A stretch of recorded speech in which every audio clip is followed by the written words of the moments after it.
But with the rise in electric vehicles and solar power, क्या crude oil under pressure है? तो सबसे पहले हम समझते हैं कि क्रूड ऑयल होता क्या है। सिर्फ फ्यूल नहीं है, ये पॉलिटिक्स, इकोनॉमिक्स और ग्लोबल पावर का एक सेंट्रल पॉइंट है। ये कमोडिटी है और रोज ट्रिलियंस ऑफ डॉलर्स की ट्रेडिंग होती है इसमें, और इसकी प्राइसेस या तो अपवर्ड जाती हैं या फिर डाउनवर्ड मूवमेंट्स होती हैं। पूरी दुनिया को इफेक्ट करती हैं ये प्राइस मूवमेंट्स। पेट्रोल पंप से लेके स्टॉक एक्सचेंज तक क्रूड ऑयल को हम कॉमनली ब्रेंट क्रूड और WTI यानी कि वेस्ट टेक्सास इंटरमीडिएट के नाम से जानते हैं। ब्रेंट ज़्यादातर यूरोप और एशिया में बेंचमार्क है, जबकि WTI मेनली US का स्टैंडर्ड है। ऑयल की प्राइस सप्लाई और डिमांड से ड्राइव होती है। अगर सप्लाई डिसरप्ट हो जाए, जैसे वॉर, ओपेक कट्स या फिर नेशनल डिजास्टर्स की वजह से, तो प्राइसेस बढ़ जाती हैं। अगर डिमांड कम हो, जैसे कि रिसेशन, स्लो डाउन, इन चीज़ों की वजह से, तो फिर प्राइसेस नीचे गिरती हैं। क्रूड ऑयल की तीन बड़े बेंचमार्क्स हैं सिंपल लफ्ज़ों में। जब हम ऑयल की प्राइस की बात करते हैं तो अक्सर तीन नाम सुनने को मिलते हैं: Brent crude, WTI, Dubai crude. लेकिन ये तीनों का फ़र्क क्या है, सिंपल तरीके से समझाते हैं हम।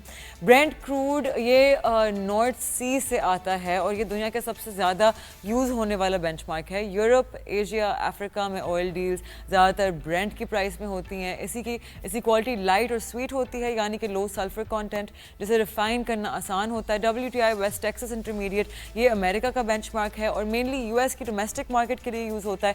WTI भी हाई क्वालिटी ऑयल है और इसकी ट्रेडिंग ज़्यादातर न्यूयॉर्क मर्केंटाइल एक्सचेंज NYMEX पर होती है।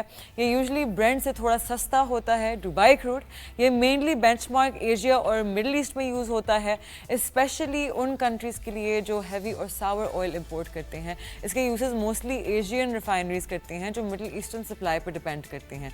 तो अब न्यूज़ में सुनते हैं कि ब्रेंट $90 पे है और WTI 85 पे। तो समझ जाएं कि ये ऑयल की इंटरनेशनल ट्रेड की रेफरेंसेस हैं। हर रीजन अपने डायनामिक्स और अपने कॉस्ट के साथ चलते हैं। क्रूड ऑयल प्राइस का decline, what is happening? In April 2025 crude oil prices ने विटनेस की एक शार्प डिक्लाइन।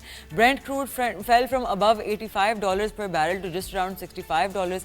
हालांकि WTI ड्रॉप टू नियरली $64। ये इससे मार्क हुआ आपके one of the steepest drops in recent months, shaking आपका इन्वेस्टर कॉन्फिडेंस ग्लोबली। तो किस चीज़ ने कॉज किया इस फॉल को? फर्स्टली ग्लोबल रिसेशन फेयर्स का एक बहुत मेजर रोल प्ले हुआ है। Slowing economic activity in major economies like China, the US, Europe led to expectations of reduced energy demand. Second, OPEC की जो कंट्रीज हैं इन्होंने बिगिन की अपनी प्रोडक्शन को ईज करना विद प्रोडक्शन कट्स, जिसकी वजह से इंक्रीज सप्लाई ग्लोबल मार्केट में आया just when demand was softening. Analyst ने भी फ्लैग किया एक थोड़ा बहुत surplus expected in global oil production for the reminder of 2025 का साल, जिसकी वजह से फर्दर प्रेशर आया प्राइसेस पे और प्राइसेस नीचे की तरफ आई। करंटली ऑयल प्राइसेस वॉलेटाइल हैं, trading in the low to mid 60s range, जैसे कि मार्केट वेट कर रही है more clarity on demand recovery and geopolitical stability.